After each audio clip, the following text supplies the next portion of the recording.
Par quoi es-tu influencé, conduit? Les symptômes des réalités de ton monde, de ta situation, ou la vérité de la parole de Dieu qui libère, qui affranchit.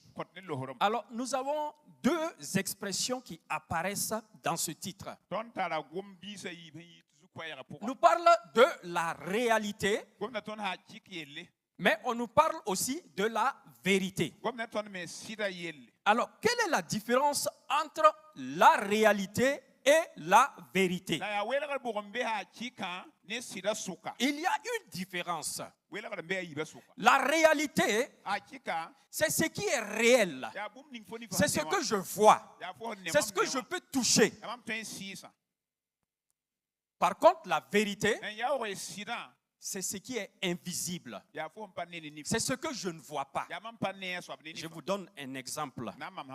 Regardez sur l'écran. Vous voyez sur l'écran? Vous me voyez? C'est la réalité. C'est la réalité. Est-ce que la régie peut afficher? Voilà. C'est la réalité que je suis. C'est Evrad que je suis là.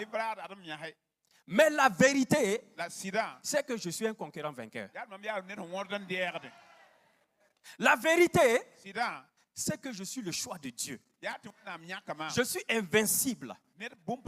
La vérité, c'est que je marche dans la victoire.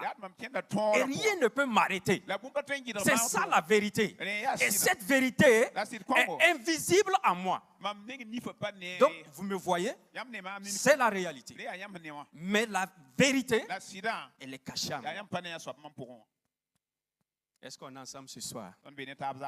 Alléluia. Alors, donc, il y a une question que nous allons nous poser ce soir. Mon frère, ma soeur, toi qui es à la télé, toi qui es sur les réseaux sociaux, voilà une question importante. Que regardes-tu? À l'instant où nous sommes en train de parler, à l'instant où la parole est en train de sortir, que regardes-tu? Alléluia. Que regardes-tu? La réalité de ta situation? Que regardes-tu? Ton environnement? Que regardes-tu? C'est une question importante que nous devons nous poser. Et nous devons avoir une réponse à cette question. La réalité et la vérité. La réalité, quand tu es impatient, tu vas forcément te créer des problèmes. Quand tu es impatient, tu te détournes de l'invisible. C'est pourquoi, dis avec moi cette prière-là.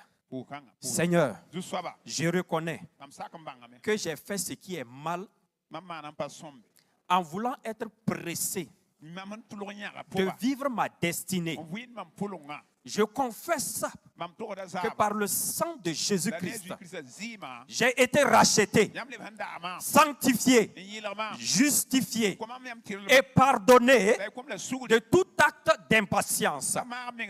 Au nom de Jésus-Christ et par le sang de Jésus-Christ, je renverse les raisonnements d'impatience qui s'élèvent dans ma vie contre la destinée de Dieu. Et j'amène toute pensée à moi qui est captive de l'impatience à être libérée pour obéir patiemment au plan de Dieu, au plan de Jésus-Christ pour ma vie, pour ma famille, pour mes enfants, pour ma communauté, pour ma nation. Amen.